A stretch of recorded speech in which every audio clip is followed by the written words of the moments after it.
আমি এই ঘরে কেন? কাল রাতে তো আমার ছোট কর্তার ঘরে যাওয়ার কথা ছিল। হ্যাঁ, আমি এখানে এখানে তার মানে কাল রাতে কি আমি এ ঘরে ঘুমিয়ে পড়েছিলাম? কি হয়েছিল কাল রাতে আমার? শ্যামা, শ্যামা তুমি এখনো এই ঘরে আমাদের ঘরে যাবে না নাকি? যাবো যাবো যাবো, এই তো এই শাড়িটা গুছিয়ে আর ওষুধটা খেয়ে আসছি। সকাল থেকে তোমার এই ভালো নিউজটার জন্য আমি ওয়েট করছি আর তুমি এখনো এখানে আছো, এটা কিন্তু একদম ঠিক করছো না।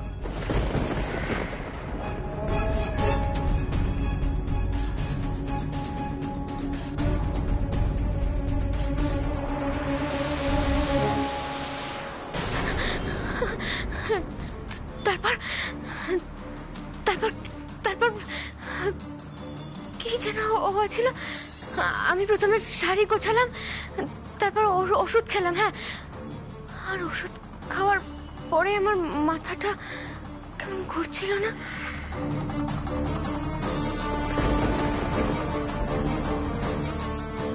হ্যাঁ, ঘুরছিল তো। আমি যেতে গিয়ে আমার মাথাটা ঘুরছিল। হ্যাঁ, আমি এখানে শুয়ে পড়েছিলাম। তারপরে কি আমি এই ঘরে ঘুমিয়ে পড়েছিলাম? আমি কি অন্য ওষুধ খেয়ে ফেললাম? ভুল কোনো ওষুধ? না না, আমি তো রোজ এই ওষুধটাই খাই। তাহলে কাল রাতে হঠাৎ এই ওষুধটা খাওয়ার পর কেন এরকম হলো? আগে তো কখনো এরকম হয়নি। তাহলে কাল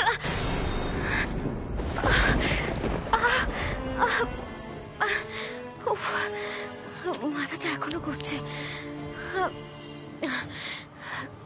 গায়ের মধ্যেও কেমন বমি বমি লাগছে। কিন্তু কেন এরকম হচ্ছে ঠাকুর? কেন হচ্ছে আমার সঙ্গে এরকম? না না, ছোট কর্তা আসেনি, এটা হতে পারে না। ও নিশ্চয় এসেছিল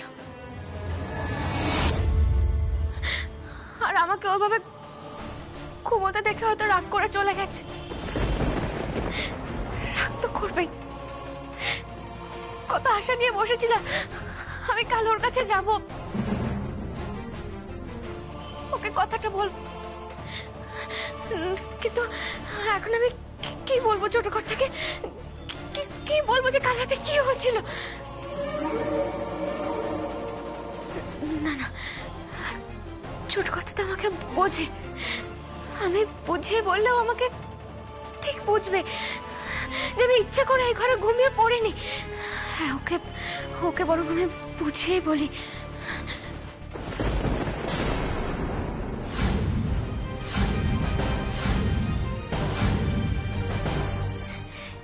কি শ্যামা, তুমি তাড়াহুড়ো করে কোথায় যাচ্ছ?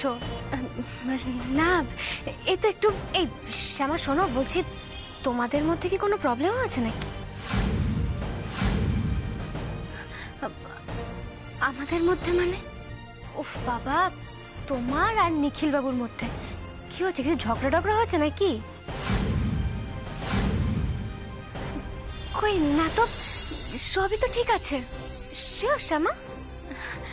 হ্যাঁ, কিন্তু মাম তুমি হঠাৎ করে আমাকে এরকম প্রশ্ন করছো যে আমি জানি এটা তোমাদের পার্সোনাল ব্যাপার, কিন্তু তারপরেও কেন জানি না মনে হলো তোমার আর নিখিল বাবুর মধ্যে বোধহয় কিছু হয়েছে।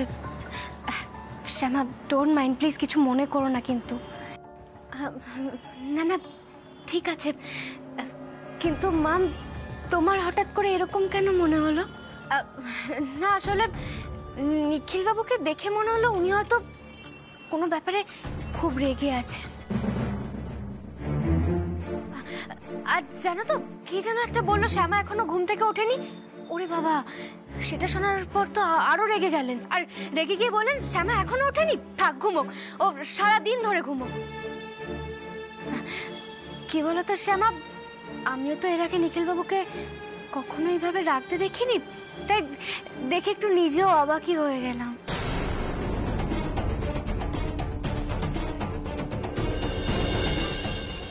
আর জানো তো, তোমার নামটা শোনার পর থেকে এমন রেগে গেলেন, তাই আমারও মনে হলো যে হয়তো তোমাদের দুজনের মধ্যে কোনো ব্যাপার নিয়ে একটু রাগারাগি হয়েছে।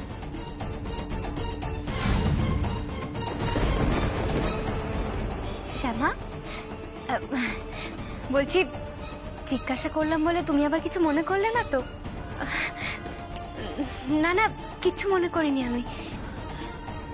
শ্যামা, বলছি প্রত্যেকদিন বেরোনোর আগে তো নিখিলবাবু তোমাকে বলে বেরোয়, আজ বোধহয় উনি সেটাও করেননি, তাই না? ছোট কর্তা বেরিয়ে গেছে?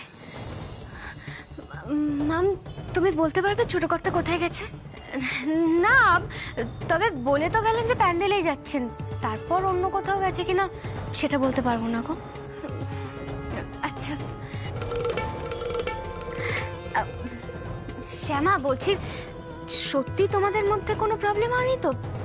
তুমি কিন্তু আমাকে মন খুলে বলতে পারো, দেখো আমিও তো তোমার বন্ধু, তাই না? তাছাড়া তোমার যেমন বন্ধু, আমি কিন্তু নিখিল বাবুরও ঠিক তেমনই বন্ধু, তুমি আমাকে বলতে পারো। না না, কোনো সমস্যা হয়নি, সবকিছু ঠিকঠাক আছে, তুমি চিন্তা করো না, আমি কথা বলে নেবো ছোট কর্তার সাথে। ম্যাম, আমি একটু আসছি। হ্যাঁ,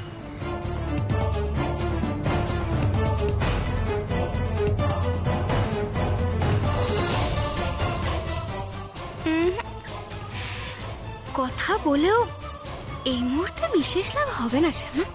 নিখিলের মনে যা বিষ ঢোকানোর, সেটা আমি সকাল সকাল ঢুকিয়ে দিয়েছি।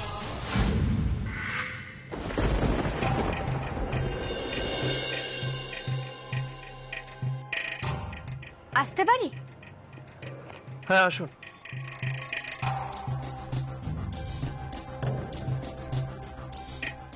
আপনার কিছু বলার আছে? বলার তো অনেক কিছুই ছিল, কিন্তু আপনি যেরকম ভাবে মুখটা গম্ভীর করে রেখেছেন, বললে হয়তো আমাকে বকুনি দিয়ে দিলেন।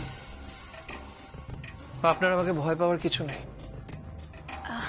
ও, তাহলে বোধহয় অন্য কারোর আছে।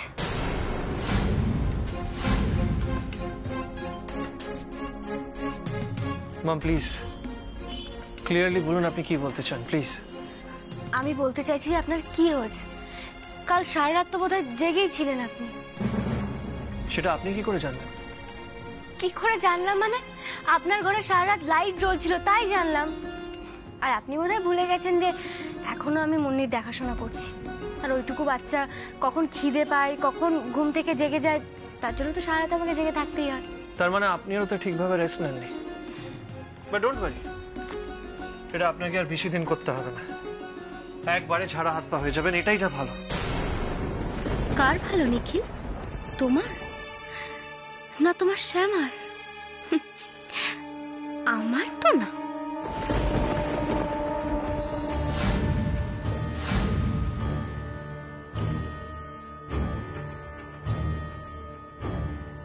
আপনি কিন্তু প্রসঙ্গটাই বদলে ফেললেন, মানে কাল কি হয়েছিল সেটাই বললেন না।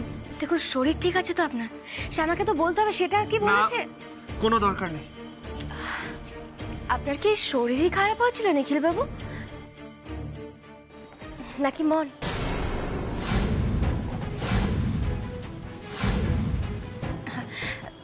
দেখুন নিখিল বাবু, কি হয়েছে সেটা অন্য কাউকে না বলতে পারলেও শ্যামাকে বলতে পারতেন, সেটা বলেছেন। মা প্লিজ, শ্যামাকে বলার কোনো প্রয়োজন নেই। দেখুন নিখিল বাবু, পুজোর সময় আপনি যদি এভাবে মুখ গোমড়া করে থাকেন তাহলে কি দেখতে ভালো লাগে? তাছাড়া আমি তো আর অল্প কয়েকটা দিন থাকবো, সেই কয়েকটা দিন নয় আপনি একটু হাসি মুখেই থাকলেন। ঠিক আছে, আপনাকে বলার কিছু দরকার নেই, আমি শ্যামাকে বলছি, দাঁড়ান। মা প্লিজ, আমি তো বলছি শ্যামাকে বলার কোনো প্রয়োজন নেই, আমি ঠিক আছি। কাল লাইট জ্বালিয়ে ঘুমিয়ে পড়েছিলাম, দ্যাটস ইট। বাবা, আপনিও লাইট জ্বালিয়ে ঘুমিয়ে পড়েছিলেন? আসলে আমি যখন কাল রাতে শ্যামার ঘরের সামনে দিয়ে যাচ্ছিলাম তখন দেখলাম যে শ্যামার ঘরেও লাইট জ্বলছে। ভাবলাম ও হয়তো ঘুমিয়ে পড়েছিল, কিন্তু না, সেটা একদম উল্টো। জানেন তো নিখিল বাবু, আপনি ঘুমোচ্ছিলেন কিন্তু শ্যামা জেগেই ছিল।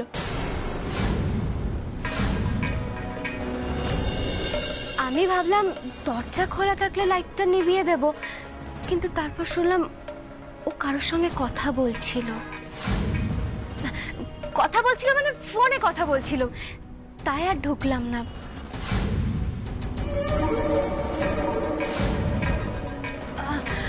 কাজের ফোনই হবে হয়তো। সত্যি তো, কত বিজি গায়িকা ও, কত ফ্যান ওর। তাছাড়া এতদিন বাদে ফিরেছে, ফ্যানেরা তো ফোন করবে, খোঁজ নেবে, সেটাই তো স্বাভাবিক। হ্যাঁ সেই। আচ্ছা, কার সাথে কথা বলছিল আপনি জানেন? এ বাবা নিখিল বাবু, আপনি আমাকে এরকম ভাবেন? মানে আমি অন্য কারোর ঘরে কান পেতে শুনবো কে কার সঙ্গে কি কথা বলছে? না না, সেটা আমি বলতে চাইনি। আচ্ছা ঠিক আছে, ওসব ছাড়ুন। দেখুন, আপনি তো আমাকে বলেন আমি নাকি আপনার বন্ধু, তাহলে আপনাকে বলতেই পারি। আপনি যদি কোনো কারণে শ্যামার ওপর রাগ করে থাকেন তাহলে প্লিজ সেটা করবেন না। মানে আপনিও তো বোঝেন যে শ্যামা ঠিক কতটা বিজি, আর ঠিক সেই কারণেই হয়তো আপনাকেও সময় দিতে পারছে না।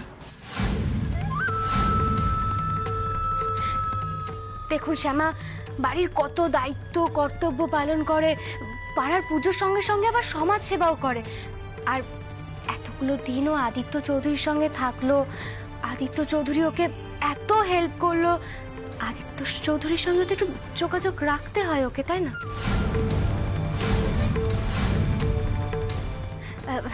দেখুন নিখিল বাবু, শ্যামাকে তো আপনি চেনেন, ও কত উদার মনের মানুষ, তাই হয়তো আদিত্য চৌধুরীকে আবার দাঁড়াতে হেল্প করবে, প্রতিদান দেবে। মেবি ওর সঙ্গেই কথা বলছিল, জানেন তো। আর সত্যি তো, আদিত্যর প্রতি শ্যামার কৃতজ্ঞতা থাকাই তো স্বাভাবিক, তাই না বলুন? দেখুন নিখিল বাবু, শ্যামা একজন অ্যাডাল্ট মেয়ে, তাই ওর সব বন্ধুর খবর, ওর সব কাজের খবর যে আপনি জানবেনই, এটা কিন্তু এক্সপেক্ট করা আপনার ভুল। হ্যাঁ, আর সেই এক্সপেকটেশনটা আপনার ফুলফিল হয়নি বলে আপনি যদি ওর উপর রাগ করে থাকেন, তাহলে বলবো আপনি ছেলে মানুষই করছেন। You're right. Thank you so much for your advice. Anyways, আমি এখন বেরোচ্ছি। বাড়ি কেউ জিজ্ঞেস করলে বলে দেবেন আমি পুজো মণ্ডপে আছি। বলছিলাম নিখিল বাবু, আপনি শ্যামাকে বলে যাবেন না? সে ঘুম থেকে উঠলে নিজেই জানতে পারবে।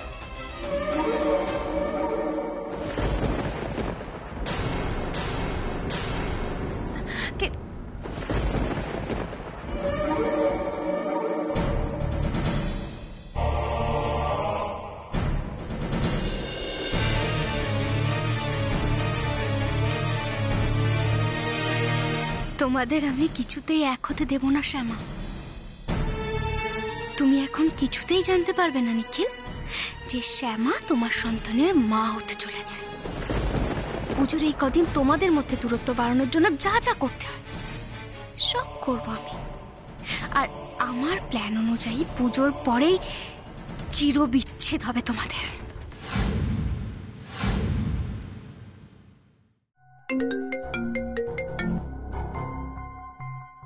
হ্যাঁ ডার্লিং, বলো। আমি পুজো মণ্ডপে আছি। নিখিল পৌঁছেছে? নিখিল? না, এখানে পৌঁছান নিখিল। শোনো, কিছুক্ষণের মধ্যে নিখিল যাবে আর তারপরে শ্যামাও ঢুকবে। তুমি কিন্তু কিছুতেই ওদের মধ্যে কথা হতে দেবে না। আমি দেব না। ডেলিবারেটলি এমন সিচুয়েশন ক্রিয়েট করবে যাতে শ্যামা আর নিখিল সবসময় আলাদা থাকে, মানে কোনোভাবেই যেন আলাদা করে কথা না বলতে পারে, বুঝেছো? সবসময় বিজি রাখবে। তুমি দরকার হয় তোমার শুটিং এর এক্সকিউজ দিয়ে দাও না, বলবে যে তোমরা আরো ভালো করে শুটিং করছো, আরো নতুন নতুন প্ল্যানিং করছো, এইসব বোঝাও, বুঝিয়ে ওদেরকে আলাদা রাখো। আরো একটা কথা, বিজয়া অবধি আমরা অপেক্ষা করতে পারবো না রনি। সুযোগ পেলেই শ্যামাকে তুলে নাও। পারলে আজই তুলে নাও। শোনো, আমি ম্যাক্সিমাম পরশু অবধি ওয়েট করতে চাইছি। একটা সুযোগও কিন্তু মিস করা যাবে না রনি, মাথায় রেখে দাও এটা। কিন্তু আম্রপালি, আমি একটা জিনিস কিছুতে বুঝতে পারছি না, মানে হঠাৎ করে তুমি এত তাড়াহুড়ো কেন করছো? কারণ শ্যামা আর নিখিলকে আমি কিছুতেই একসাথে কথা বলতে দিতে চাইছি না। তোমাকে কিন্তু যেভাবেই হোক ওদেরকে আলাদা রাখতে হবে। তুমি কি আমার কথাটা বুঝতে পারছো রনি? হ্যাঁ, পেরেছি, বুঝতে পেরেছি। ওকে ফাইন, ওদের আসতে দাও, আমি দেখে নিচ্ছি কি করা যায়। তোদের ওখানে সব ঠিকঠাক? ওই তো বলতে বলতে তোমার ওই নিখিল চৌধুরী এসে গেছেন। Good, very good. শোনো, এবার নিখিলকে বিজি রাখো। শ্যামা যাতে এসে দেখে নিখিল বিজি আছে, তাহলে তাহলে কোনোভাবে ওরা দুজন আর কথা বলার সুযোগই পাবে না। আসলে কাল ওদের মধ্যে একটা গন্ডগোল হয়েছে, আর সেই গন্ডগোলটাই আমি জিইয়ে রাখতে চাইছি। ঘরে আমি সামলে নিচ্ছি, কিন্তু বাইরে তোমাকেই সামলাতে হবে। শোনো, ওদের মধ্যে যদি একবারও কথা হয় তাহলে কিন্তু সব ভুল বোঝাবুঝি মিটে যাবে। দুজনের মধ্যে যা প্রেম, তাতে আবার প্যাচাপ হয়ে যাবে, যেটা আমি কোনোভাবেই করতে দিতে চাই না।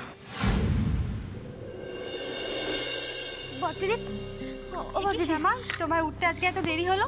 আমি গেছিলাম একবার তোমার ঘরে, গিয়ে দেখলাম তুমি শুয়ে আছো। শরীর টরীর ঠিক আছে তো? হ্যাঁ, শরীর ঠিক আছে। বলছি, ছোট কর্তা অনেকক্ষণ আগে বেরিয়ে গেল না? হ্যাঁ, বেরিয়ে গেছে তো। আচ্ছা, কিছু খেয়ে বেরিয়েছে ছোট কর্তা? না, ব্রেকফাস্ট না করেই তো বেরিয়ে গেল। শোনো না, ছোট কর্তাকে দেখে কি এটা মনে হলো যে কোনো ব্যাপারে ছোট কর্তা খুব রেগে আছে? কেন রেগে থাকবে? কেন কেন কিছু হয়েছে তোমার? বলো না। তুমি বলো না, ছোট কর্তাকে দেখে কি মনে হলো? কোনো কারণে রেগে আছে কি? কই, আমার তো এরকম কিছু মনে হলো না। দেখো, আজকে ষষ্ঠী, পাড়ার পুজোতে হইচই শুরু হয়ে গেছে। বারবার করে ক্লাবের ছেলেরা ফোন করছিল ওকে, সেই জন্য হয়তো বেরিয়ে গেছে তাড়াতাড়ি। একটু পরে তো তোমারও খোঁজ পড়ে যাবে। ওই যে পাড়ার সবাই হাতের কাজগুলো জমা দিয়েছিল, ওখান থেকে তো তোমাকে দেখে আজকে ফার্স্ট সেকেন্ড থার্ড অ্যানাউন্স করতে হবে। ও, তোমার দাদা বললো যে কালকে নাকি কারা এসে ওগুলো সব ভাঙচুর করে দিয়ে গেছে। কি বিপদ বলো তো। আমার কি মনে হয় জানো তো, আবারও কেউ শত্রুতা করছে।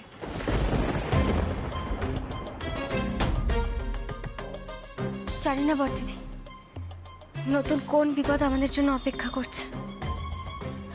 ঠিক আছে, আমি না হয় আর একবার ছোট কর্তার সঙ্গে এই ব্যাপারে কথা বলবো। ছোট কর্তা নিশ্চয়ই আমার উপর খুব রেগে গেছে। না না, আমাকে এক্ষুনি পুজো মণ্ডপে যেতে হবে। আচ্ছা বর্দিদি, ছোট কর্তা বেরোনোর আগে তোমাকে কিছু বলে বেরিয়েছে? মানে ধরো শ্যামা উঠলে মণ্ডপে যেতে বলে, এরকম এইরকম তো কিছু বলে যায়নি। আসলে ও এত ব্যস্ত ছিল, বললো যে খুব নাকি দেরি হয়ে গেছে, ব্রেকফাস্ট করতে বললাম সেটাও না করে বেরিয়ে গেল, বললো ওখানে গিয়ে খেয়ে নেবে। কিছুই বলেনি? বর্দি শোনো না, আজকের দিনটার মতো তুমি একটু রান্নাবান্নার সামলে নেবে, তাহলে আমি মণ্ডপে যাবো একটু। বাবা, আমি তো সেটাই তোমাকে বলছি, এই 4-5 দিন তুমি মণ্ডপে সময় দাও, এদিকটা আমি সামলে নেবো। আর মাম তো রয়েছে আমার সাথে। যাও, তুমি গিয়ে রেডি হয়ে নাও। ঠিক আছে, আমি তাহলে রেডি হয়ে বেরিয়ে যাচ্ছি। যাও। দেখো, আমাদের প্ল্যান সাকসেসফুল করতে গেলে কিন্তু ওদের দুজনকে আলাদা রাখতেই হবে, আর এই কথাটা ভালোভাবে মাথায় ঢুকিয়ে রাখো। বুঝে গেছি। তুমি যখন বলেছো তখন হয়ে যাবে, কেন টেনশন করছো শোনা? তবে আমার একটা জিনিস না একদম ভালো লাগছে না। আমরা বলি কি বলো তো, তুমি ওখানে সারাক্ষণ একা একা এভাবে বসে থাকবে, আর শ্যামা এখানে খিটটা খেয়ে নেবে। এটা ঠিক হচ্ছে না। তুমিও দারুণ গান গাও, ইউ আর লুকিং বিউটিফুল। এখানে এসে গান করো না, চলে এসো না। এখানে এসে সবাইকে দেখিয়ে দাও যে তুমিও শ্যামার থেকে কোনো অংশে কম নও। হেল্প করছে বলে যেন মাথাটা কিনে রেখেছে। এইসব বাজে কথা আমাকে সহ্য করতে হচ্ছে এখন। আরে, আমি এখানে দারুণ অ্যাক্টিং করছি, কাউকে বুঝতে দেব না যে তোমাকে আমি আগে থেকে চিনি। এত বেশি ভেবো না, চলে এসো। রনি প্লিজ, একটু থামবে তুমি? আরে এসোই না প্লিজ, তোমাকে খুব দেখতে ইচ্ছা করছে বুঝলে। আর এখানে সবাই মিলে আমরা একসঙ্গে আনন্দ করে পুজোটা কাটাবো। আরে সেরকম হলে কৃষ্ণকলির সতীন হিসাবে তোমার একটা ইন্টারভিউ দিয়ে দেবো, দারুণ মজা হবে। তোমাকে কেউ কিচ্ছু বলবে না, কেউ যদি খারাপ কথা বলে তাহলে তোমাকে চেনো। এই এক্সট্রা কথাগুলো বলা বন্ধ করবে না, যেটা বলেছি সেটা মন দিয়ে করো না। শ্যামা আর নিখিল যেন কোনোভাবেই দুজন দুজনের সঙ্গে কথা বলতে না পারে।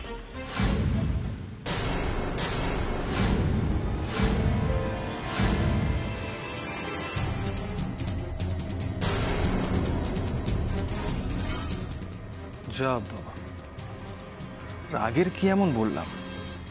এত রেগে যাওয়ার তো কথা নয়। এ তো দেখছি যখন তখন মুড সুইং করে। এনিওয়েজ